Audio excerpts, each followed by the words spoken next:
muito tempo para ficar pronto. Então, eu preciso. A sua receita de ontem do jantar, Mari? Essa não tem aqui hoje, não.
Eu sou feita para quem acorda cedo e vai à luta. Sou feita para quem quer transformar a vida, para quem quer começar algo novo e também para quem quer ser mais experiente. Sou feita para quem quer empreender e inovar de forma sustentável. Sou feita para a rua, para o campo e até para sua casa. Eu sou feita pela nossa gente e por você. Sebrae, feito por quem faz acontecer. Oi, Agora. gente, já começo coçando a cabeça, não tá bom isso. Bom, boa tarde. Eu estou muito feliz de estar aqui apresentando uma paulista legítima, como eu falei, uma caipira, caipira no melhor sentido, tá? Porque eu também sou meio caipira. Então, a gente gosta do interior de São Paulo, que é uma área muito rica, é uma área que trouxe para a gastronomia pessoas maravilhosas, Jefferson Rueda, Tássia, o evangelista do Broca, nossa senhora, muita gente boa e que são sempre muito criativos, né? Tem muita vontade de criar coisas novas. A Tássia, com esse rostinho de menina, já tem um restaurante, uma confeitaria, a gente chama de confeitaria, Meg? Sim, o Meg. O Meg, várias pessoas vão conhecer por conta do bolo de chocolate. Nossa, esse bolo de chocolate me salvou na pandemia, gente. Era uma coisa que você se jogava, um caramelo com chocolate, é uma coisa, né? É uma coisa de louco. É uma Tem coisa que de provar, louco. tem que provar. Não, vocês têm que provar, porque esse chocolate é único. E a Tássia começou no Pomodori, que eu me lembro. Ela pode ter começado em outro lugar, não sei. Mas Pomodori, ela 2008. tinha 20 anos, você tinha? Tinha 19. 19 anos. E o Pomodori, gente, é um restaurante muito pequenininho de São Paulo, mas que tinha como chefes ninguém menos do que o Jefferson Rueda e o Rodrigo Martins, que é um super chefe também. E, depois que o Jefferson saiu, a Tássia assumiu, uma menina de 20 anos, comandando uma brigada de macho, e ela foi firme, segurou o rojão, né, segurou a bomba, e foi em frente. Aí ela abriu o Nelita, que é um restaurante eu acho um restaurante feminino, primeiro porque toda a brigada é de mulheres, só o marido dela, que ela deixa entrar, que é o sommelier, que é o Dani, mas é uma casa de mulheres e, na verdade, a cozinha da Tássia é de uma delicadeza impressionante. As massas dela são muito fininhas, são sabores assim muito delicados, mas, ao mesmo tempo, que tem uma potência de sabor, sabe? Algumas pessoas que foram no jantar ontem já me pediram aqui se a aula seria da receita de ontem. Porque aquela abobrinha é poderosa, né? Estava espetacular. Conta pra gente, o que vai naquela abobrinha? É só abobrinha. Não, senhora. Eu juro, só tem abobrinha. O que tem naquele creminho? No molho? É um molho clássico, mas é manteiga e vinho branco. É que a forma de preparar, porque as pessoas pensam que tem creme de leite, não tem, é zero creme de leite, então é uma emulsão mesmo de manteiga e vinho branco. E aquelas abobrinha? Tudo é abobrinha. Então, eu achei que fosse, sabe o quê? Parecia brócoli, não parecia? Gente, é tudo abobrinha, eu juro. Na parte de baixo, é que eu tento fazer sempre um reaproveitamento, eu uso todas as partes da abobrinha. Então, as flores de cima é abobrinha, o que tem de apara da flor, eu faço uma vinagrete que está por baixo da abobrinha, então é tudo abobrinha, realmente. Olha, é abobrinha e abobrinha. Olha, a Tássia arrasa. Ela é um dos talentos mais proeminentes, mais respeitados, femininos e entre homens e mulheres. Não vamos falar só de entre mulheres, porque isso não justifica nada, né? Porque aí fica parecendo sempre que é num grupinho. Não, a mulher manda muito. E manda com essa delicadeza, com esse propósito, com essa luta também de empoderamento das mulheres. E a gente fez um podcast muito legal. Vocês entrem na minha página. Vale Mariela Lazarete, Prazeres da Mesa. Chefes, que foi bem legal foi mesmo. Muito bacana, porque ela contou muito de como foi esse momento da carreira dela, como que ela liderou esse grupo, como que ela dormiu na cozinha já. Foi, né, não teve medo da luta. Bom, falei demais. Uma salva de palmas para a Tassinha. Tássia.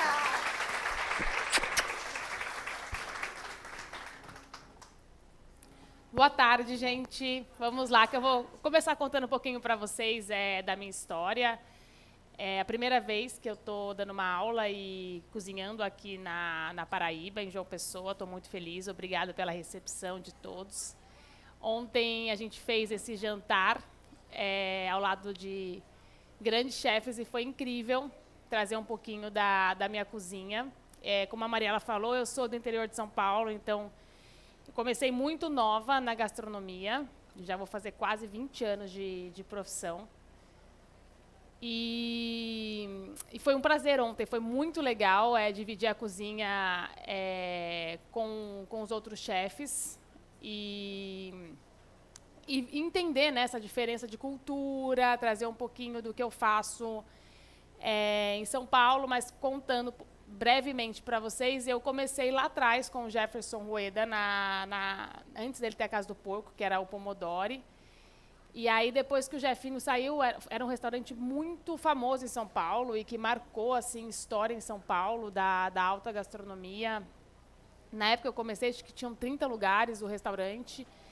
E aí eu assumi de chefe, fui a primeira mulher a assumir o restaurante em 2013. E depois de uma história por ali, eu fui morar fora, voltei e queria contar a minha história mesmo, solo, do zero. E foi onde eu decidi abrir o Nelita, que tem 4 anos. A gente abriu ele bem ali no meio da pandemia. E acho que o ponto para mim que eu queria contar a minha história, que eu queria mostrar era... Em São Paulo a gente tem uma influência muito grande da cozinha italiana. Então a maior comunidade fora da Itália está no Brasil, está em São Paulo. Então a gente tem essa influência muito grande da cozinha italiana. Eu comecei na cozinha italiana, mas eu não queria fazer uma cozinha, só mais uma cozinha italiana em São Paulo, onde a gente já existiam vários restaurantes que já contavam essa história. E eu queria fazer de uma maneira diferente e não queria perder a minha feminilidade dentro da cozinha, que eu acho que é um outro ponto legal de ser debatido e conversado. E eu pensei, como que eu conto essa história, né? Como que eu mostro a minha cozinha? E foi uma virada assim de chave na minha carreira, porque logo quando a pandemia acabou, o setor perdeu muita mão de obra. Então, assim, não tinha mão de obra igual estávamos acostumados antes da pandemia. Muita gente foi ter o seu próprio negócio. Então, estava mais difícil tudo. E, assim, mais difícil que estava, eu decidi ainda selecionar e trabalhar só com mulheres dentro da minha cozinha. Então, a peneira que já estava complicada, eu deixei. Falei, vou complicar um pouquinho mais e eu vou trabalhar só com mulheres. Porque o que eu sempre quis foi desmistificar de que mulher na cozinha profissional, ela ou tem que estar na confeitaria ou na praça fria. E eu nunca achei correto isso, porque eu passei muitos anos trabalhando em cozinha, tentando me igualar aos chefes homens, então eu tinha que ser muito brava, ou muito forte, ou muito isso, ou muito aquilo, e eu falava, não preciso disso. Eu posso comandar uma cozinha inteira. Eu tive no Pomodori 50 funcionários e tinham 25 homens na minha cozinha. E eu percebi que eu conseguia comandar os homens sem perder o meu jeito próprio de ser. Eu poderia ser delicada, eu poderia ter cara de menina, porque eu tenho muita cara de menina. Então, imagina, quando eu tinha 23 anos, eu tinha uma cara de criança.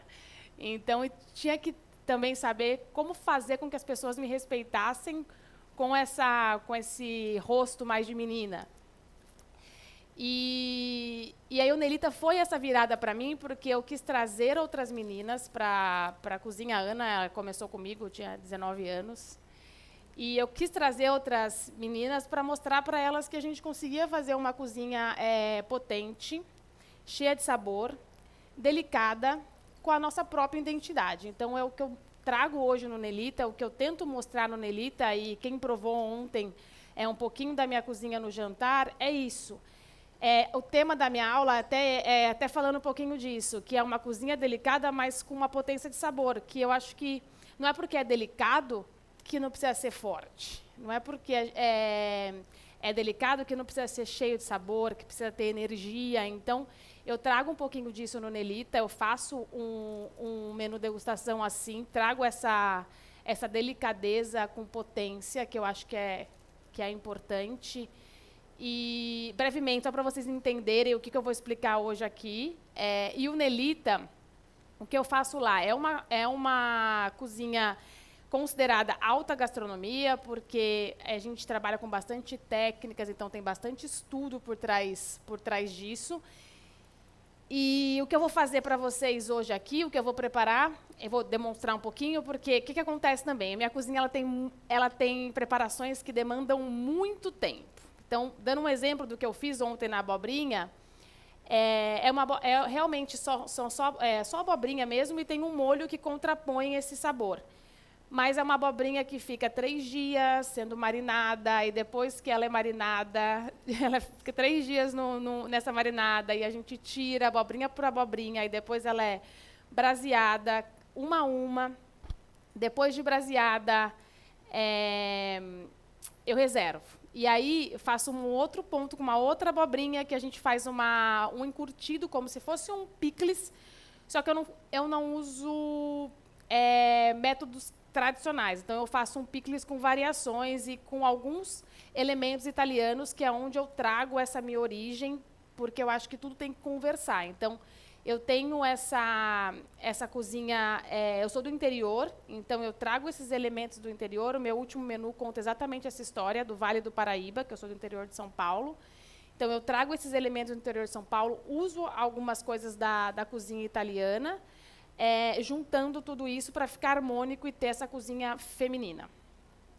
E aí eu tenho faço esse vinagrete, e aí com essas florzinhas, com as aparas da florzinha da vinagrete, do picles, eu faço a vinagrete, e por cima a gente faz um creme também de abobrinha, aquele creme de cima, um creme de abobrinha mesmo, um creme, não tem nada além disso, finalizado com um molho, uma base clássica.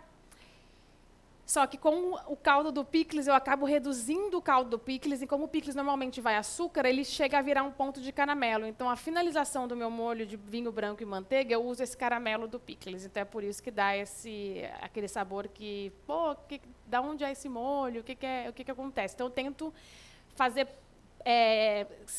eu tento usar elementos simples, que esse é o meu objetivo no Nelita, fazer com que sobressaia a abobrinha. Vocês vão perceber aqui que eu uso arroz, porque eu sou do Vale do Paraíba, e o Vale do Paraíba é um dos maiores produtores de arroz do Brasil.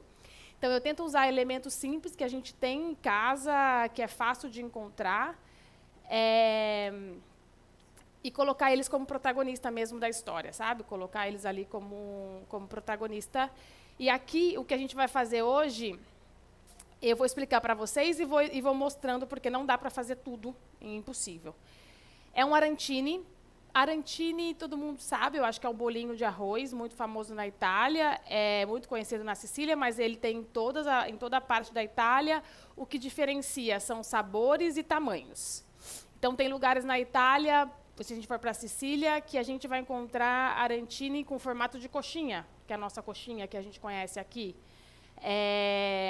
Mais para cima, eles vão ser um pouquinho mais compridinhos. Então, a gente tem vários modelos de arancine, e eu queria trazer alguma coisa que lembrasse isso, que trouxesse esse arroz, mas que não necessariamente fosse um arancine clássico. Então, o que eu faço? A gente vai fazer aqui um arancine de cebola. Eu vou começar explicando para vocês como que eu faço esse purê de cebola, porque vocês vão... Daqui a pouco eu vou passando, porque, como com a umidade, pode ser que ele vai murchando um pouquinho, para vocês não perderem isso, aí eu vou explicando. A gente faz esse purê de cebola, tem a receitinha que eu deixei tudo explicadinho, é bem simples. Então, bastante cebola, corta a cebola toda em julienne, em fatias finas, manteiga e panela. E aí a gente fica com essa cebola, como se fosse fazer uma cebola caramelizada. Mas a gente precisa tirar todo o líquido dessa cebola. Então, ela vai ficar praticamente líquido zero. Assim, demanda tempo e fogo muito baixo. panela e muito braço, porque aí tem que estar lá. E aí eu provo para vocês que uma cozinha de mulheres consegue fazer tudo isso tranquilamente. E aí vai, mexe, mexe, mexe. Vai chegar nessa textura aqui, ó.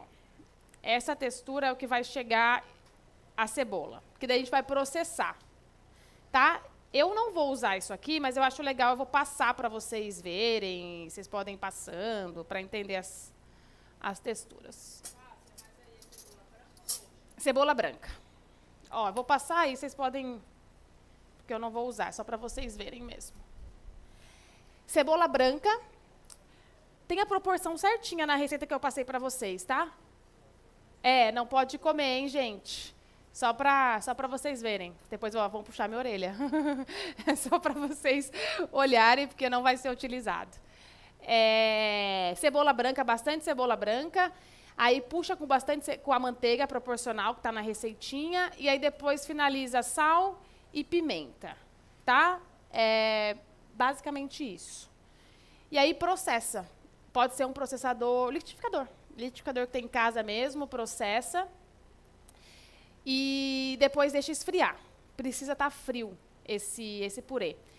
Esse purê, ele é uma base para várias outras coisas. Eu fiz esse purê de cebola para um outro prato da Nelita e eu gostava muito desse purê. Nessa versão, ela não é defumada, mas quem quiser defumar também dá para fazer isso. Então, depois do purê pronto, você pode fazer uma defumação em casa também, que é super fácil. Às vezes as pessoas pensam, como que eu vou defumar? Tem que fazer assim. É muito simples, pega uma frigideira, qualquer tipo de madeirinha para defumar, e a que tiver mais fácil.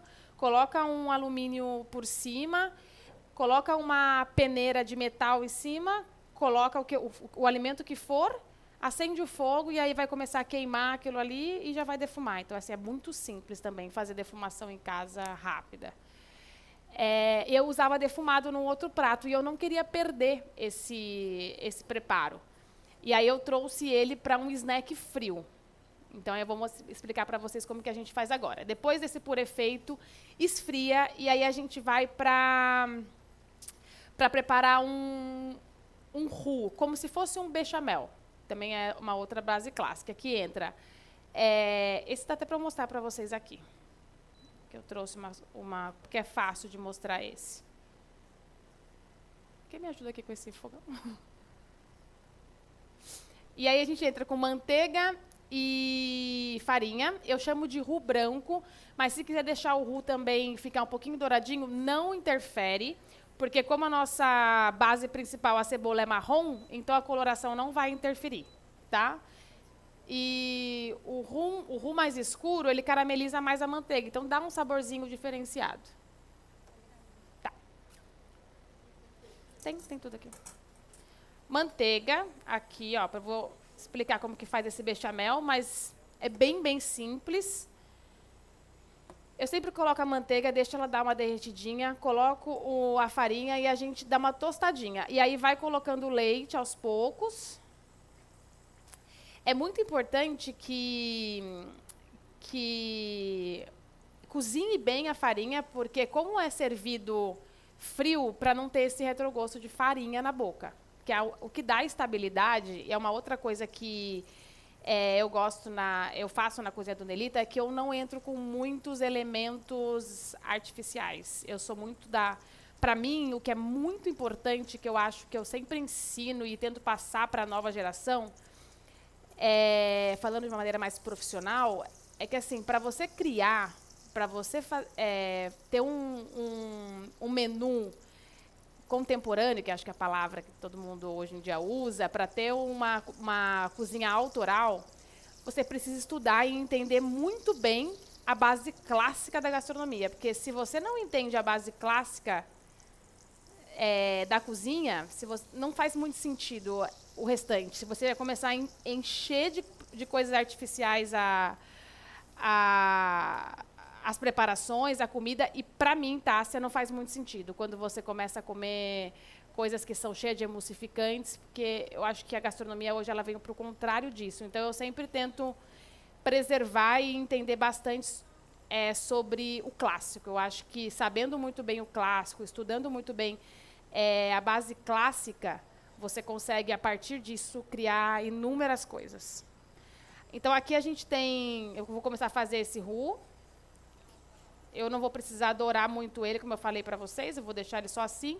E aí já começo a colocar o leite para fazer o bechamel.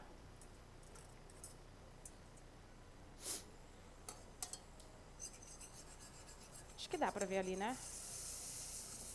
Colocando aos poucos, porque ele vai começar a engrossar.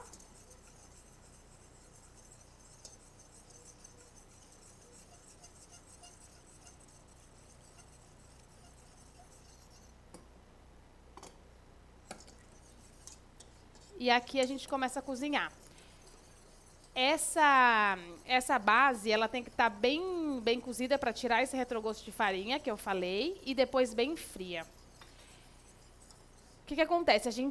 Eu vou mostrar para vocês, a gente vai unir, eu uno esse purê de cebola com a base do bechamel e continuo cozinhando, até ele chegar num ponto de brigadeiro.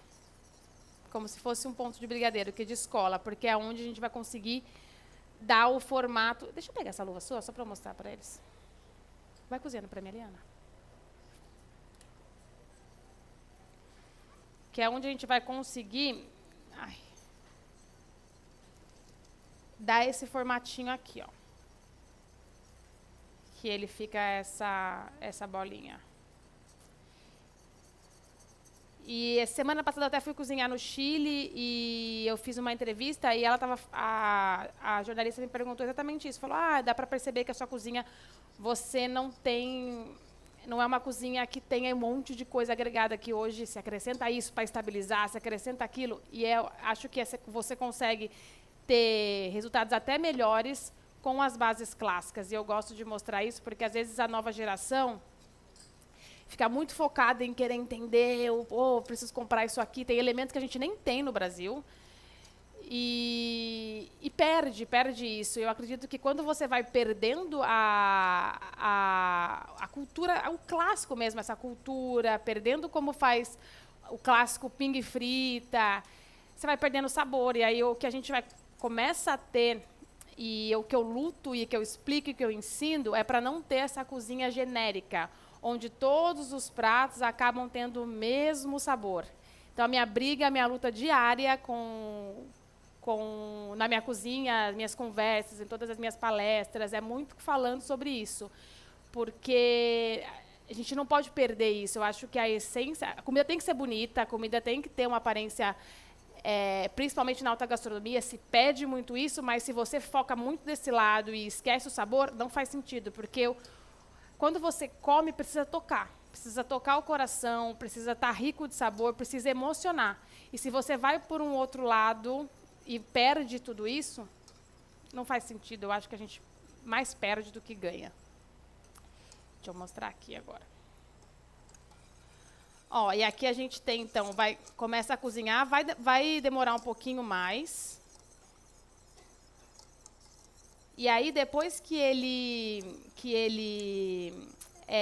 fica no ponto bom, a gente prova e tá bom já o cozimento da farinha, eu já agrego a cebola. Poxa, não vou fazer tudo no mesmo dia. Então, pode guardar o purê de cebola e guarda esse daqui também. E aí, depois só vai para a panela, no dia que for preparar, junta tudo e chega nesse ponto de brigadeiro que eu falei. Onde que está a cebola? Foi para onde? Tá vindo ainda. Porque eu vou jogar lá que, gente, ninguém vai comer, tá? Só para mostrar para vocês mesmo. Eu vou colocar ela aqui para vocês entenderem o ponto também.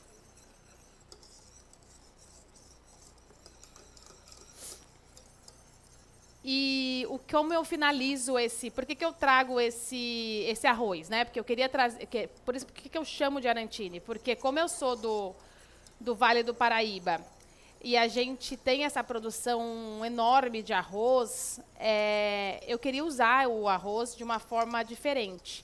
Então aqui a gente tem como se fosse pipoca de arroz, mas não é muito fácil de fazer. Então, esse também vou explicar para vocês, porque parece muito simples. Eu não sei se aqui alguém sabe como faz, mas não é tão simples de fazer. Eu vou explicar para vocês já como que faz esse daqui. Frio. Frio e, como eu falei, é legal porque ele é um snack. Eu uso como um snack, um dos snacks do Nelita. Começa o menu degustação do Nelita. Eu gosto muito de começar o menu degustação com pontos um pouco mais doce. Por quê? Eu não gosto muito de sobremesas muito fortes de açúcar. Então, eu termino o menu com sobremesas leves de açúcar. E o que o açúcar faz quando você começa o menu? Vocês vão entender, porque eu tenho um gel aqui que faz isso. Quando você começa um menu com itens que não são tão pesados e tem esse dulçor, você faz com que a pessoa salive mais e te abra o apetite para você conseguir chegar no ponto final do menu com mais fome, com mais vontade de comer. Então, também trabalho nisso, nessa parte do menu degustação, e vocês vão ver que eu tenho 4 snacks no menu degustação. Esse é o último dos snacks. O primeiro eu faço uma flor de tomate fermentado, que tomate fermentado nada mais é do que... Eu vou falando várias outras coisas que não tem nada a ver com a aula, mas eu vou explicando para vocês. Tomate fermentado nada mais é do que água e sal. Então, entra esse processo de fermentação. Precisa de, no mínimo, 10, 15 dias para poder começar a usar. Então, faça essa fermentação do tomate, água, sal. Sempre 1 a 2% do peso do tomate de sal, então, ou do peso de qualquer vegetal. Para quem quiser fazer fermentação em casa, é bem simples também. E aí eu uso a baunilha para trazer esse dulçor nesse tomate e uma coalhada de leite de búfala, o primeiro snack. O segundo snack do Nelita, eu faço uma madeleine, mas uma madeleine não clássica, é uma madeleine salgada, com milho, maçã e cogumelo. Parece meio maluco, mas é gostoso. Depois eu venho com beignet. Ontem também eu servi a basezinha do beignet, que no jantar que eu fiz. Só que no Nelita a gente faz diferente. É uma massinha que parece uma massinha de donuts, só que um pouquinho mais leve. E aí eu faço uma glaçagem nesse beignet, que é uma glaçagem com aceto balsâmico branco. Então traz acidez e dulçor. E gelatina. Que aí você faz a glaçagem, deixa ela brilhosa, com queijo de cabra, e nesse elemento eu uso caviar. Ontem eu usei um creme de castanha com limão confit e um peixe daqui, peixe cru. E por último eu termino com esse, que esse é um pouquinho mais potente, por ter a cebola. E eu vou explicar para vocês também que a gente finaliza ele com um gel de acerola. Da onde eu sou, minha mãe tem um pé de acerola gigante. E ela me manda, porque ela me manda muita acerola, então todo o menu do Nelita virou clássico. Eu uso acerola em diversos momentos. Então, eu já usei brodo de acerola quente para fazer uma massa. Então, cada hora a acerola ela entra em um ponto do menu, e nesse menu ela entra nesse snack. A gente vai começar já a servir? É isso? Ou segura um pouquinho ainda? Ah, tá. Da foto tá aqui. Desculpa. Cadê a cebola, gente? Queria ver se eu conseguia colocar ela aqui. Só para eu mostrar. E aí o arroz. Eu vou explicar para vocês o arroz. O arroz é um pouco mais trabalhoso para preparar. Por quê? Você precisa trabalhar com temperaturas corretas. Ai, obrigada. Ó, eu vou colocar aqui, então eu vou acrescentar a cebola.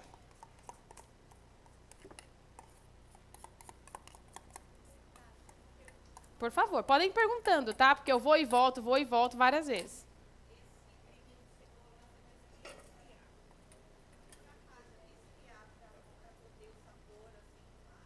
Então, na verdade, eu acho que eu até me expressei mal. O que eu preciso esfriar bem é quando ele estiver já tudo pronto, tá? Se vocês forem fazer em dias diferentes, aí deixa ele gelar, deixa o outro gelar e depois junta, mas vai ter que reduzir bem. O que acontece? Para fazer aí precisa estar muito frio.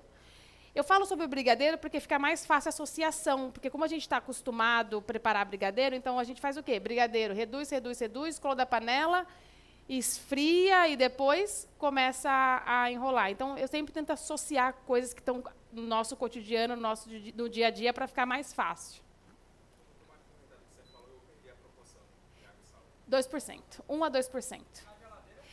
É sempre 2%, 1 a 2% do peso do vegetal.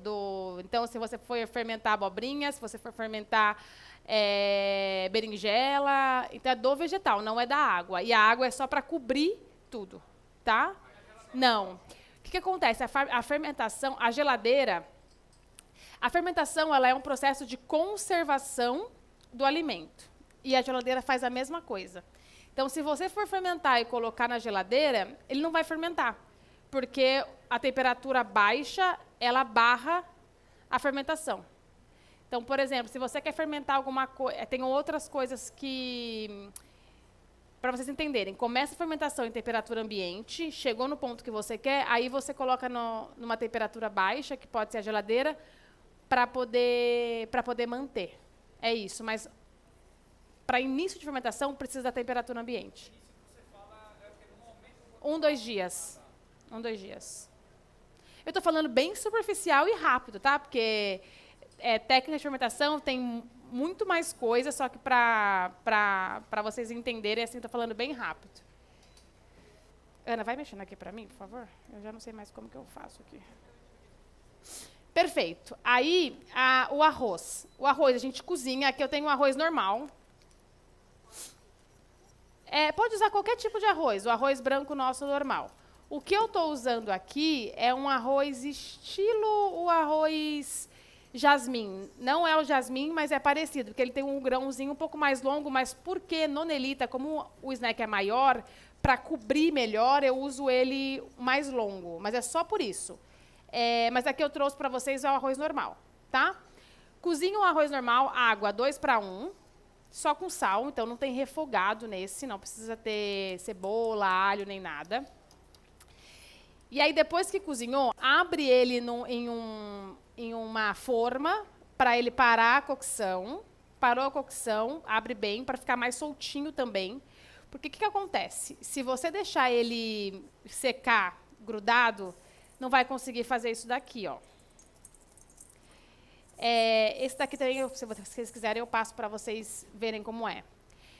E aí, depois que abre ele secou, ele vai ter que ir para uma temperatura mais baixa para continuar secando, porque daí ele vai virar isso daqui. Não sei se dá para perceber, mas aqui ele já está cozido e seco. Então, assim, a gente cozinha para secar de novo.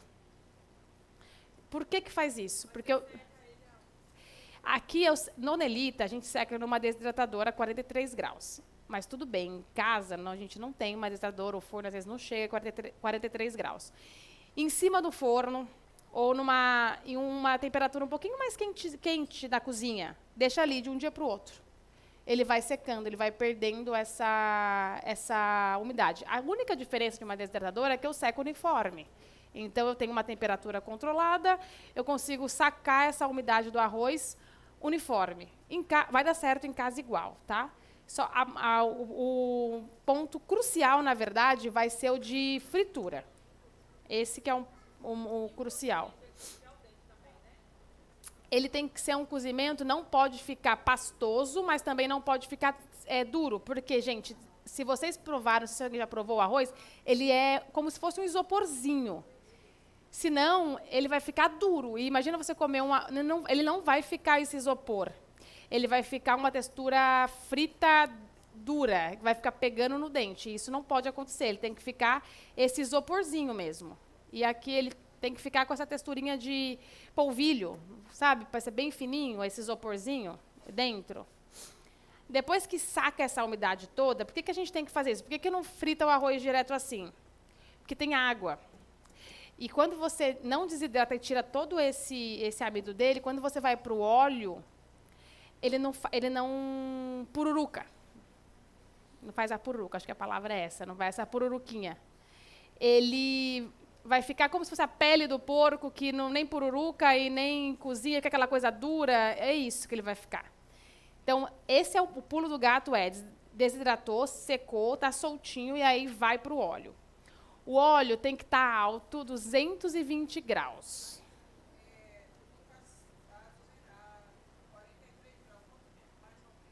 43 graus numa desidratadora, vamos dar mais ou menos umas 4 horas, 3 horas, depende depende do tanto de arroz, do volume. Mas o sal você coloca antes, na hora de cozinhar, isso. E eu falo para deixar em cima de uma parte da cozinha que seja um pouquinho mais quentinha, porque você esquece ele, dorme da noite para o dia, você não vai ficar pensando no arroz. É meio trabalhoso. Tem muitos detalhes, entendeu? Parece meio simples, mas tem alguns detalhes. E aí, depois, vai para o óleo. Aí, beleza, a gente foi, secou, o arroz está assim, chegou nesse ponto aqui. Aí a gente vai para o óleo. O óleo precisa estar a 220 graus. Por quê? Se o óleo tiver 180, ele não vai dar o efeito pururuca. Ele também vai cozinhar o arroz ali. Se o arroz ficar muito tempo em temperatura, dentro do óleo, nessa temperatura, ele não frita. Ele vai ficar duro. Então, 220 graus é a temperatura perfeita. Aí você vai colocar no óleo, ele vai ficar como 10, 15 segundos e vai inflar. Então, assim, a outra dica é colocar aos pouquinhos, porque se você colocar um tantão de arroz, o volume vai ficar desse tamanho, você não vai conseguir tirar. Então, é bem rapidinho. Como eu faço, que eu acho que é mais prático? Eu pego uma peneirazinha de inox, peneira, vou colocando um pouquinho de arroz, aí eu coloco um pouquinho no óleo e subo. É bem rápido, 10 segundinhos ele já vai fazer, ele infla. Ele inflou e a gente tira, abre, e aí eu finalizo com um pó de algas. Então, aqui eu tenho um mix de algas. Tem muitos detalhes. Tem muitos detalhes. Eles querem partir no meio para todo mundo conseguir. Vai faltar? Tem 120 pessoas.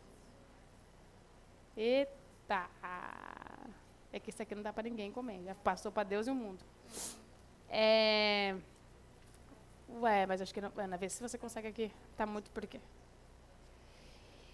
Vamos lá. E aí eu faço um pozinho de algas, porque depois que a gente faz esse arrozinho, eu tempero ele com mais um pouquinho de sal. Porque isso aqui, gente, vira uma pipoquinha também. Então você pode sentar na frente da televisão e ficar comendo. Pego esse pozinho de algas, então mix de algas. Acho que é mais fácil de encontrar, é a nori mesmo, de temaki. Passo ela para dar uma crocância melhor no fogo ou dentro do forno mesmo, só rapidinho, tiro e a gente processa. E aí aqui eu tenho o pó de algas. Aí o pó de algas eu jogo nesse arroz, mistura e aí passa no snackzinho de cebola. Em cima do snack de cebola, a gente tem, que eu falei para vocês, que é o gel de acerola também. Tá? Esse gel é também muito simples de fazer e a gente vou explicar para vocês como eu faço o gel de acerola e você pode usar para infinitas bases. Então, eu quero fazer gel de brócolis, é só fazer o suco, extrair o suco, entrou agar-agar e é isso. Então, eu vou explicar como que a gente faz. Processo de gel. Acerola, a gente tira o suco da acerola. Como a acerola ela tem uma semente muito grande, quase do mesmo tamanho da polpa, então o que a gente faz? Bate no liquidificador mesmo, não usa o juicer, não usa a máquina de suco. Bato no processador, coloco numa peneira, tiramos o suco da acerola. Tirou o suco da acerola, coou, né? Deixa bem coadinho o suco de acerola. Ele vai para a panela e aí a gente entra agar-agar. Agar-agar é um gelificante, é a base de... Nada de água, nada. Não vai nada de água nisso. Tenho duas coisas que a gente... Não, porque só se você bater a acerola mesmo, não precisa. Ela vai estar a polpa ali, não precisa de nada de água. E para outros elementos, por exemplo, quero fazer gel de cenoura, passa numa máquina de suco, porque daí você consegue extrair todo o suco da cenoura mesmo. E aí você não perde açúcar, não perde nada e potencializa isso na finalização de um gel. O que acontece? A gelatina, a diferença crucial da gelatina para o agar, alguém sabe aqui qual é? Não, essa uma é animal e a outra não, mas a diferença maior é que ela não aguenta a temperatura ambiente. Então, a gelatina ela precisa de temperatura baixa. O agar, você consegue fazer o quê? Você gelifica ele, e aí depois você pode processar, e ele vai ficar estável na temperatura ambiente. Essa é a diferença. Então, o que a gente faz? Faz esse suco, e aí prova, porque é muito importante na cozinha provar tudo. Então, prova. A acerola, ela é mais ácida. Se você quer trazer um pouquinho mais de dulçor, você pode usar um pouquinho de açúcar. Ou a própria frutose da fruta mesmo. Então, tem a frutose, a gente pode usar ela. Eu sempre equilibro o dulçor dos géis com frutose. Dificilmente eu uso açúcar. Se eu estou fazendo gel de fruta, eu uso a frutose. Então, a gente equilibra ali para entender o nível de dulçor que está. E acidez também. Para equilibrar a acidez, eu acho que o mais simples é limão ou ácido cítrico, mas vamos para o natural, limão está perfeito, equilibrou a acidez ali.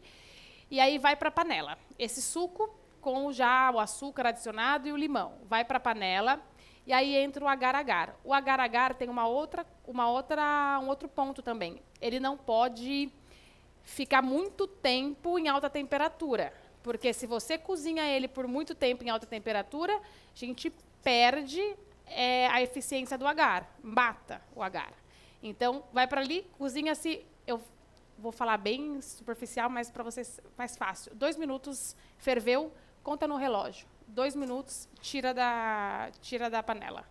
Acho que eu tento ser meio prática, assim, para ficar mais fácil. Se eu falar, não, chegou na temperatura tal, ninguém vai lembrar isso daqui a hora que saiu, já esqueceu. Então, agar na panela, ferveu, 2 minutos, tirou. A gente leva para a geladeira. Gela muito rápido, porque a potência do agar é muito forte. Então, leva para a geladeira, gelou, tira da geladeira, bate no processador, no liquidificador. Bateu, tem que bater bem para não ficar nenhum pedacinho. O gel tem que ficar bem lisinho. Acho que eu consigo pôr aqui para vocês verem. É para dar foto esse aqui? Ah, vamos pegar outro. Dá para pegar outro, não? Pode ser aqui, ó.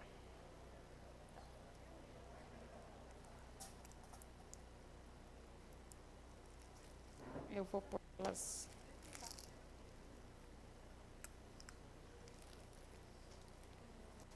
Ó, eu vou passar também um para cada lado para vocês verem a textura do gel.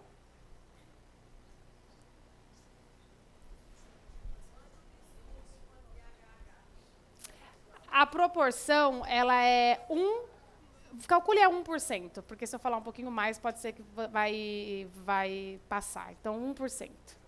Tá? E sempre é interessante fazer a dosagem, porque para cada fruta, você precisa entender o tanto de açúcar, o tanto de limão, isso é muito importante também. Porque senão, volta aquilo que eu falei, se você perde também o sabor do que a gente precisa trazer. E vamos dar um exemplo. Um gel de acerola é uma fruta que tem acidez. A gente precisa que tenha acidez no gel. Se você taca açúcar e perde a acidez da acerola, a pessoa não vai entender o que é acerola, vai perder a acerola, e aí não faz muito sentido. E aí é isso, aí bateu, e aí ela vai ficar, né, a gente chama de gel, porque ela fica realmente nessa textura de gel, e aí dá para fazer as finalizações, e eu gosto bastante de trabalhar com essas técnicas, e usando esses elementos. E é isso. Acho que basicamente isso aqui. A Ana está terminando de cozinhar. O ponto que tem que dar é esse ponto de brigadeiro mesmo. Eu finalizo ele com um pouquinho de sal, pimenta, noz moscada. E aí ele vai chegar... Eu não vou nem... Isso aqui vai ser só para foto, né? Uhum. E aí ele vai chegar nesse pontinho aqui de brigadeiro mesmo. Aí a gente passa nesse arroz. E aí vai dando uma apertadinha assim. Porque é legal que o arroz se misture nisso, para quando comer ficar essa brincadeira do... Vocês provaram uns pedacinhos bem pequenininhos. Que... É que é muita gente para degustação. Mas e aí vai amassando assim, ó, e depois só vai dando um formatozinho.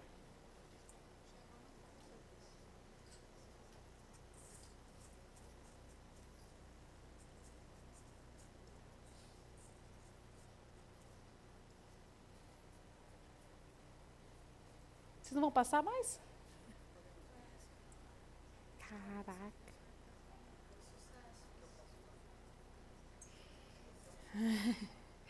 Pode dividir, né? Corta lá, deixa que eu faço aqui. Eu vou mostrar.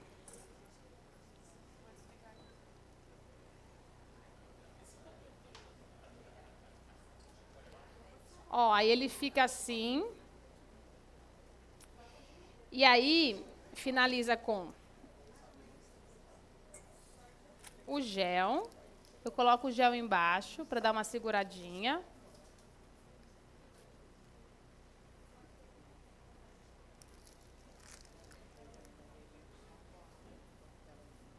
Aí o gel por cima e as flores, Ana.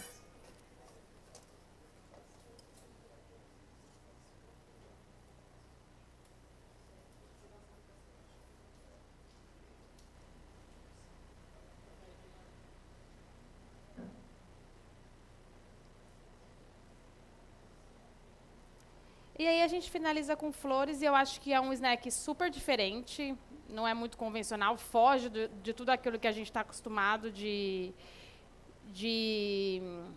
aperitivo, vai para uma outra linha e com elementos muito simples. E uma outra coisa que eu acho que é muito importante, porque a gente está acostumado a falar de alta gastronomia e sempre tem que ter caviar, foie gras, lagosta.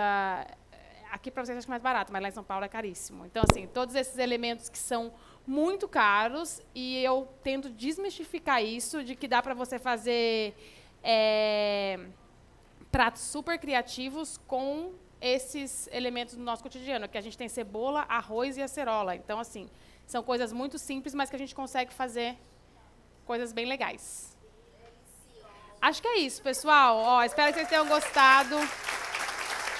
Obrigada.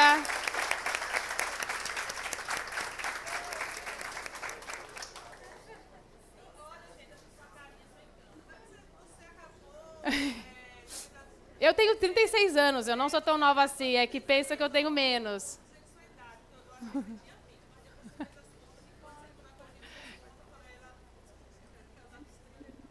36. Obrigada, gente. Muito obrigada mesmo, viu? Espero que vocês tenham gostado. Eu ficaria aqui a tarde inteira fazendo várias coisas. Obrigada. Vamos, deixa eu só limpar minhas mãos, que daí eu já volto aqui, só um minuto. Eu não acompanhei o tempo, tá certo o tempo? Falta 5 minutos.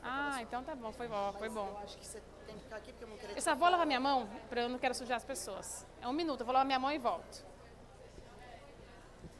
Ninguém precisa saber. Você. Não.